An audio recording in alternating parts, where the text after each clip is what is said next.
Que tal, saudos? O arranque das festas da Peregrina deixa bo sabor de boca na cidade de Pontevedra. De contado, ampliamos. Isto é Pontevedras 10. Comezamos. O Concello fai un balance máis que positivo da segunda fin de semana de peñas na cidade de Pontevedra. Dende o goberno municipal aseguran que foi un inicio de festas máis que tranquilo, en o que non se registraron graves incidencias. Durante a xornada do sábado houbo 14 servizos e durante o domingo 7. En canto aos residuos, durante toda a fin de semana recolléronse 22 toneladas de lixo. A primeira fin de semana das peregrinas e a segunda e última das peñas rematou, segundo o goberno municipal, sen incidencias salientables. O Concello despregou un amplo servizo de seguridade entre Policía Local, Protección Civil e Servizo Sanitario. Durante a xornada do sábado, 4 ambulancias repartidas pola cidade registraron 14 servizos, 8 atencións in situ, 2 traslados por intoxicación etílica, un traslado por contusión e 3 persoas atendidas por cortes. O domingo o Concello contabilizou a metade de incidencias, 3 atencións in situ, outras 3 por intoxicación etílica e 2 traslados, un por cortes e outro por enfermidade. A Corporación Municipal valorou moi positivamente estes datos, aínda que non rexeitaron a posibilidade de estudar outras alternativas que melloren estas cifras nos vindeiros anos. Nos estamos abertos a estudar alternativas que sexan propostas para mellorar as festas. Desde logo, a que non vamos a estudar é a alternativa do Partido Popular, que é recuperar as barras. Esa non é unha alternativa para mellorar as festas. O Goberno Municipal asegurou esta mañá que durante a primeira fin de semana de festas despregáronse colectores pola cidade para reducir o lixo, unha cantidade que ascendeu ata as 14 toneladas durante a xornada do sábado e as 8 durante o domingo. Puxemos colectores, analizaremos a ver que tal funcionou, e se funcionou mellor, pois se irá por ese, e se non buscaremos unha alternativa que poda ser, bueno, pois facer un proceso de limpeza durante. Pero non é fácil, porque é moitísima xente, en moitísimas zonas, porque non solamente son Santa María o Teupro, é que toda a cidade. En canto aos controis de alcoholemia, a Policía Local de Pontevedra realizou durante a xornada do sábado máis de 400 probas. Entre estas, houbo 2 positivos en alcohol e outros 2 por drogas.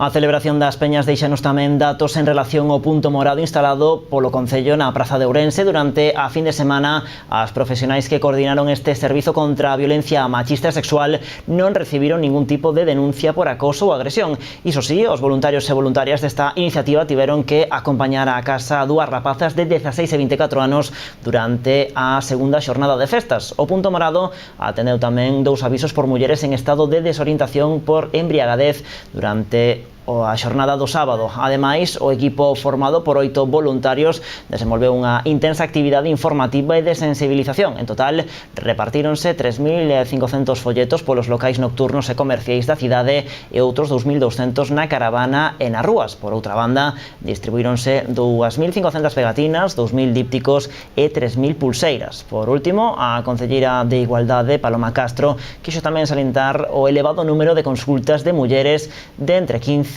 e 50 anos.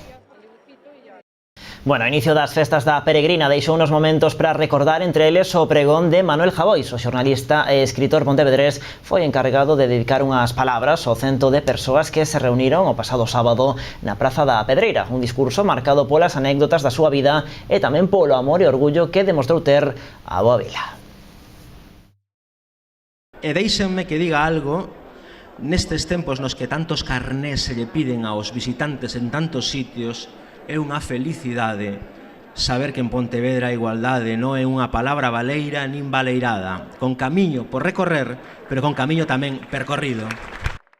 Manuel Javois recordou no seu discurso os seus primeiros días na cidade do Lérez, así como os anos nos que traballou pro Diario de Pontevedra. O xornalista estivo acompañado en todo momento do alcalde, da presidenta da Deputación de Pontevedra e da concelleira de festas. Outros políticos, como a expresidenta do Congreso, Ana Pastor, tampouco quixeron perder o acto. O pregón, que foi aplaudido por centos de persoas, abriu oficialmente as festas da Peregrina, unhas festas que se van prolongar ata o vindeiro domingo. Outro dos actos máis significativos da fin de semana foi a celebración da Feira Taurina de Pontevedra, un evento que queren erradicar algúns colectivos e tamén partidos políticos, entre eles Podemos Galicia.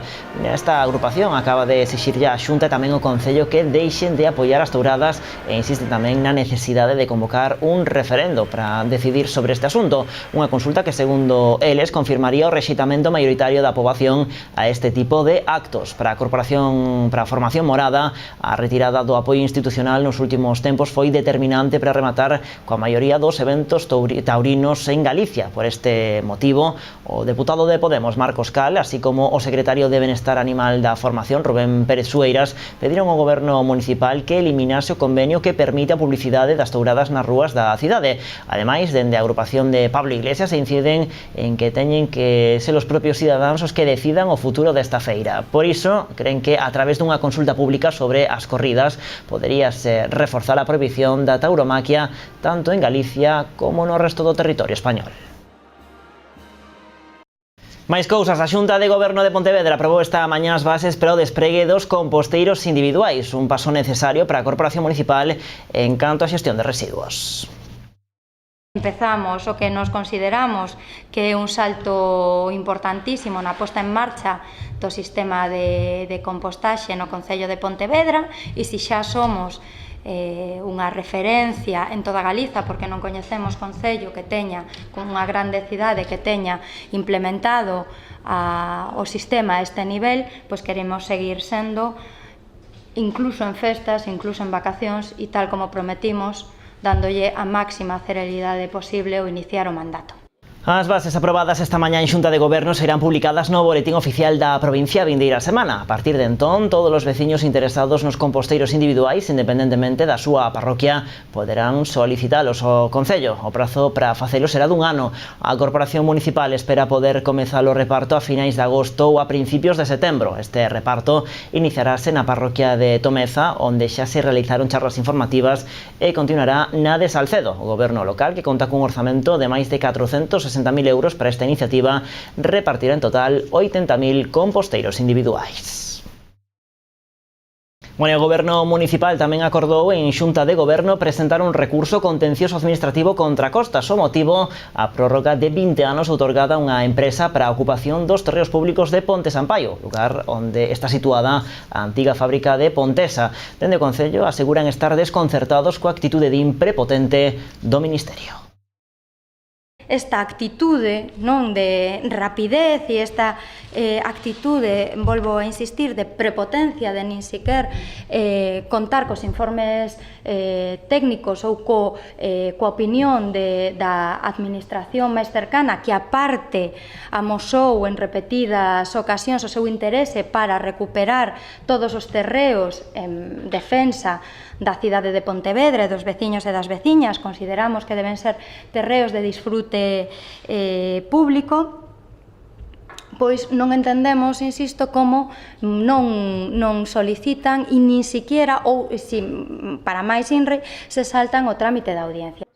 Segundo informa Anabel Gulías, a concesión da prórroga de 20 anos afecta un total de 35.000 metros cadrados de dominio público marítimo terrestre, unha concesión que data do 15 de xullo e que restrinxe a actividade da empresa titular dos terreos de Ponte Sampaio a almacenaxe. Dende o Goberno Municipal non entenden que para botar un simple xabre no estacionamento que está fronte ao mercado municipal se sean necesarios tantos requirimentos e trámites, e, sen embargo, cando se concede unha prórroga de 20 anos, nin sequera se sea necesario solicitar un informe ao Concello, unha actitude prepotente, din, que se traduce agora neste recurso contra Costas.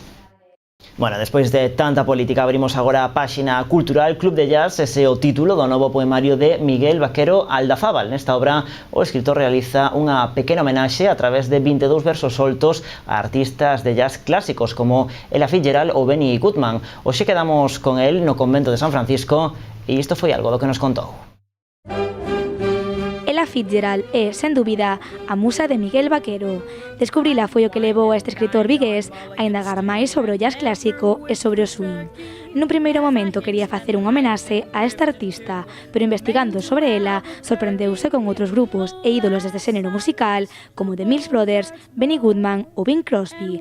Todos eles forman agora parte do seu novo poemario titulado Club de Jazz. Rendirles un homenaje, a pesar de que el jazz lo descubrí recientemente, lo descubrí de 3 años para aquí, pero me fascinó tanto la voz de la Fitzgerald especialmente, que por eso decidí escribir este libro. De hecho, me lo inspira, en concreto el libro, un tema de la Fitzgerald, de Lady Satram, su versión de los años 50. Fue la que me inspiró el poemario y luego ya me puse a indagar un poco más en lo que es la temática del jazz y a escribir el poemario. Club de Jazz é o 7º traballo deste escritor vigués, un poeta que destaca pola calidade dos seus versos e que tras 20 anos de carreira atreves a analizar o momento que está vivindo a poesía no noso país. Está bastante en auge, pero bueno, la verdad es que se publican poemarios, bueno, no voy a decir de escasa calidad, pero el hecho de que se publique pues a youtubers, tuiteros, con todos los respetos, pues no sé, o sea, considero que no digo que no sea poesía, pero sí que, hombre, digamos que la mayoría de los versos carecen de profundidad, y algunos que no tienen ni siquiera un mínimo de profundidad, ¿no?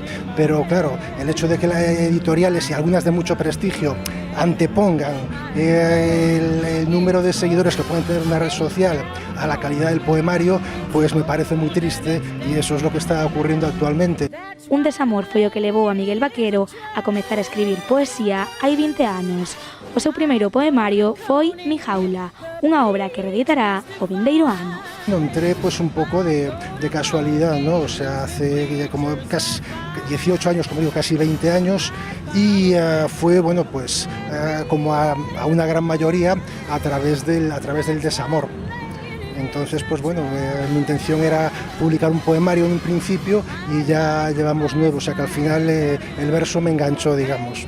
Pero mentres esta obra non sae á luz, o jazz clásico seguirá soando na súa última obra a través de 23 versos soltos, unha homenaxe a todos os seus ídolos que está disponible en todas as librerías online. Así poñemos o punto final a este tempo de noticias aquí en Canal Rías Baixas. A información continúa en canalriasbaixas.com e tamén nas nosas redes sociais, xa saben, no Facebook e no Twitter. De contado chega a información do tempo. Adeus.